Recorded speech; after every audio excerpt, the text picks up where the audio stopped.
Jangan lupa like, subscribe, komen, dan share ya. Assalamualaikum warahmatullahi wabarakatuh. Selamat siang teman-teman, karena kebetulan di sini masih siang. Ketemu lagi, terima kasih udah gabung di channel Amal Devinanda. Untuk saat ini kita langsung aja nih. Banyak banget kemarin yang bertanya, bagusan jualan di mana sih? Di Shopee atau di Tokopedia gitu. Sebenarnya menurut pengalaman pribadi saya sendiri yang udah jualan di Shopee dan Tokopedia, sebenarnya dua-duanya juga bagus. Cuman plus minusnya juga pasti ada. Nah, kalau saya sendiri memang target pasar saya itu lebih banyak di Shopee sebenarnya dibanding Tokopedia. Meskipun alhamdulillah sih Tokopedia saya juga jalan gitu meskipun nggak serame Shopee. Nah, kenapa? Kalau misalnya kayak di Shopee itu, tapi minusnya di Shopee itu dia biaya adminnya mahal dibanding di Tokopedia. Tokopedia juga kayaknya ada di biaya admin, cuman jauh lebih murah daripada Shopee. Karena Shopee itu selain biaya admin dia juga ada biaya apa gitu, saya kurang paham, pokoknya lupa ya. Karena saking banyaknya biaya-biaya potongan apa gitu buat seller. Selain itu juga di Shopee kita kalau misalnya ada yang ngasih bintang 1 itu dari customer anjlok langsung, karena dia nggak ada diskusi yang di dinding itu dia adanya cuman inbox gitu. Jadi kadang suka ada customer yang iseng, yang ya itulah ngejatuhin toko akhirnya kayak gitu. Tapi kalau misalnya Tokopedia itu dia ada diskusi produk sama seller sama itu di bagian depan gitu. Jadi semua juga bisa lihat gitu. Selain itu Oh iya, kalau misalnya di Shopee sama Tokopedia untuk biaya iklan sih setahu saya itu lebih mahalan di Tokopedia ya daripada di Shopee. Tahu saya untuk biaya per kliknya. Selama yang pernah saya coba sih kayak gitu. Terus keuntungan di Shopee itu salah satunya juga kita untuk packing barang atau pengiriman barang itu bisa sampai 2 minggu. Kita tinggal aktifkan saja, itu ada pre-order dari Shopee, itu kita bisa nyampe 2 minggu. Jadi lebih aman gitu dibanding kalau misalnya Tokopedia. Tokopedia itu cuman kalau nggak salah dikasih waktu 1-2 hari aja deh untuk packing. Kalau nggak misalnya nggak dikirim ya dibatalkan, jadi nggak dapet gitu kitanya. Terus biasa rating toko kita juga turun. Tapi kalau misalnya di Tokopedia enaknya nih dibanding di Shopee, kalau di Shopee itu banyak banget yang nanya, tapi yang beli dikit. Karena memang pada dasarnya Shopee itu lebih ke banyak kayak orang-orang iseng yang cuman lihat-lihat, nyari-nyari, iseng nanya-nanya, belum tentu jadi gitu. Nah, kalau Tokopedia itu rata-rata orang masuk ke Tokopedia itu karena memang dia lagi nyari barang itu. Dia memang butuh barang itu. Jadi dia pas ke Tokopedia ya tanpa basa-basi udah langsung beli, rata-rata gitu. Jadi kebanyakan nih kalau misalnya customer yang datang ke Tokopedia saya, dia nggak pernah ada nanya-nanya, jarang banget ada diskusi. Biasanya dia langsung check out aja, jadi tiba-tiba udah ada pembeli aja gitu. Dibanding Shopee, saya bisa ngelayanin 10 pertanyaan tapi yang dia belinya cuma 1 gitu. Dan itu udah hal yang biasa banget gitu selama ini saya ini. Cuman sih kalau Tokopedia itu lebih ribet untuk posting kayak video. Kan kalau misalnya Shopee posting video sama foto itu bisa barengan ya, tapi nanti videonya muncul di depan. Nah, kalau Tokopedia itu kalau mau masukin video harus pakai link, kayak link dari YouTube gitu deh. Jadi kita harus upload dulu di YouTube, baru nanti linknya bisa dimasukin gitu ke si Tokopedia ini biar terlihat lebih menarik. Nah, tapi sih kalau saya sarankan memang seharusnya sih kalau mau mulai jualan online nggak usah pakai pusing-pusing milih Tokopedia atau Shopee ya, pakai aja dua-duanya gitu. Kita nggak tahu nih barang kita bagusnya di mana. Meskipun banyak yang bilang kalau Tokopedia itu lebih ke kalangan menengah ke atas dibanding dengan Shopee. Kalau Shopee itu masuk semua kalangan sih, tapi kalau Tokopedia kebanyakan memang untuk harga-harga yang tinggi. Selain itu kebanyakan dia elektronik, lebih gampang jualan di Tokopedia gitu. Tapi kalau misalnya di Shopee ya seperti yang tadi saya bilang, dia banyak banget viewersnya, banyak peminatnya, tapi ya dari semua kalangan. Alhasil kayak banyak yang cuman spam nanya-nanya, banyak juga yang cuman iseng-iseng gitu. Jadi ngekip barang nih dimasukin ke keranjang doang sebanyak mungkin tapi nggak ditebus. Alhasil kadang itu tuh hal yang merugikan banget buat kita para seller, terutama pas kita lagi adain promo. Kayak misalnya kemarin nih lagi acara Shopee yang big sale yang 77 tuh. Nah itu kita kan stok tuh sesuai barang yang ada ya, karena takutnya pas orang check out terus barangnya nggak ada.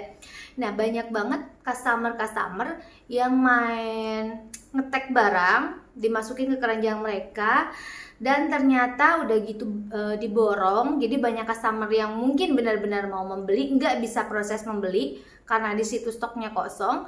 Lalu setelah habis masa promosi dan ternyata sellernya mohon maaf, dan ternyata bayarnya itu nggak jadi beli, di cancel. Siapa yang dirugikan? Seller kan. Jadi kita dirugikan banget dengan banyaknya keisengan di Shopee. Cuman ya banyak yang nanya, terus kok tetap aja jualan di Shopee?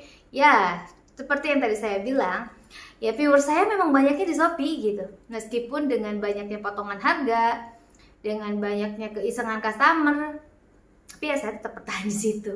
Meskipun alhamdulillah Tokopedia saya juga udah terus mulai naik sih gitu. Untuk cara upload produk sih sama aja, gampang. Cuma tadi aja yang tadi saya bilang, untuk video itu agak susah kalau di Tokopedia dibanding di Shopee. Terus kayak misalnya, yang penting segini ya kalau kata saya, yang penting kalian mau jualan dulu nih, mau action, nggak cuman banyak rencana, nggak cuman banyak bilang mau jualan doang tapi nggak praktek. Intinya sih itu. Jadi semangat jualannya, apalagi dalam keadaan pandemi gini. Sebenarnya bukan cuma yang offline aja yang harus pada tutup, kita juga sebenarnya para penjual online ini lumayan berpengaruh juga. Jadi harus pintar-pintar kitanya, kalau bisa dimaksimalkan semua marketplace. Bukan cuma Shopee, Tokopedia, kita ada Lazada, ada Bukalapak, kita juga ada Instagram, ada Facebook, ada status WhatsApp, semuanya dimaksimalkan. Tapi jangan over ya, terutama di Facebook atau Instagram jangan terlalu, kalau mau jualan terus dari itu gitu, tapi nggak konsisten, besoknya kagak lagi gitu. Yang penting itu konsisten. Jadi dilakuin dalam satu hari itu, nggak usah full terus nginiin produk, nggak usah. Tapi kita konsisten. Buat tokonya, terutama kan sekarang marketplace banyak banget, dan bikin marketplace itu kan gratis. Jadi nggak ada alasan lagi untuk aduh nggak punya modal, nggak deh. Karena kalau bikin marketplace itu gratis dan kita bisa jualan barang orang juga dimasukin ke marketplace. Sekarang di marketplace Shopee ataupun Tokopedia juga udah ada buat dropship juga. Jadi kita yang penting tanya dulu ke sellernya bisa dropship atau enggak. Sekarang banyak banget seller yang udah ngaktifin yang buat dropship itu gitu. Jadi kita udah aman jualannya. Yang penting sih Shopee sama Tokopedia, meskipun ada beberapa minus yang tadi saya sebutkan, tapi dua-duanya sih cukup membantu untuk para penjual online yang baru-baru belajar juga. Karena kan memang selain kalau buat yang pemula nih kayak di Shopee, itu potongan adminnya itu dikit banget. Bahkan kalau nggak salah di Shopee, kalau untuk yang baru-baru itu belum ada penjualan gitu, awal-awal dia nggak ada potongan kayaknya buat biaya admin, nggak ada. Kecuali setelah jadi star seller, star plus, biasanya ada lagi tuh tambahan biaya lain-lainnya yang harus disiapkan lah dari sellernya. Makanya saya sarankan kalau bisa di Shopee sama Tokopedia itu memang harganya saya beda. Kenapa di Shopee lebih tinggi sedikit daripada Tokopedia? Karena di Shopee ini biaya adminnya banyak. Jadi kalau kita cuman nge-up cuman 10%, aduh habis sama biaya admin. Jadi saya sarankan harga kita di-up sedikit. Kebetulan karena memang saya brand sendiri, jadi nggak terlalu ini sama kompetitor ya. Kecuali sih memang kalau untuk seller-seller yang jualannya produknya sama persis nih, itu memang agak susah karena Shopee itu perang harganya gila-gilaan. Shopee yang dicari customer kalau datang ke Shopee, dia pasti nyari yang termurah. Jadi kalau yang paling murah udah pasti paling bagus gitu. Jadi pembeli itu pasti aja mikirnya kalau udah masuk ke Shopee kan ada tuh bisa dipilih termahal dari harga, terus yang termurah atau terbaru. Nah rata-rata kalau yang masuk ke Shopee itu pasti dia ngekliknya yang termurah. Makanya di Shopee harganya ancur-ancuran banget. Jadi ada untung-untung sedikit juga ya, yang penting bisa tetap jalan gitu. Kalau di Tokopedia memang selain pengalaman saya sebagai penjual, saya sebagai pembeli pun seperti itu. Jadi kalau ke Tokopedia itu memang yang udah real barang yang memang mau saya beli. Jadi udah pasti saya datang ke Tokopedia, ngecek ya langsung ngetik barang itu dan check out, nggak pakai kayak di Shopee nyari dulu yang termurah, nyari dulu yang ratingnya paling bagus, nyari yang reviewnya paling banyak. Jadi lumayan banyak juga sih PR-nya kalau di Shopee. Cuman ya pokoknya kita sebagai para penjual online shop ini, kita jangan mudah menyerah. Kita gunakan semua marketplace yang ada daripada bingung-bingung harus memilih Shopee atau Tokopedia. Saya meskipun penjualan paling bagus di Shopee, di Tokopedia juga alhamdulillah, intinya dua-duanya sama-sama membantu untuk para seller gitu. Jadi ayo semangat, jangan cuman berencana, jangan terlena dengan kemalasannya. Di saat pandemi seperti ini kita harus lebih mempunyai inovasi yang lebih banyak, harus lebih kreatif, dan yang pasti tetap semangat. Nah, untuk saat ini sekian dulu video dari saya. Assalamualaikum warahmatullahi wabarakatuh. Dah.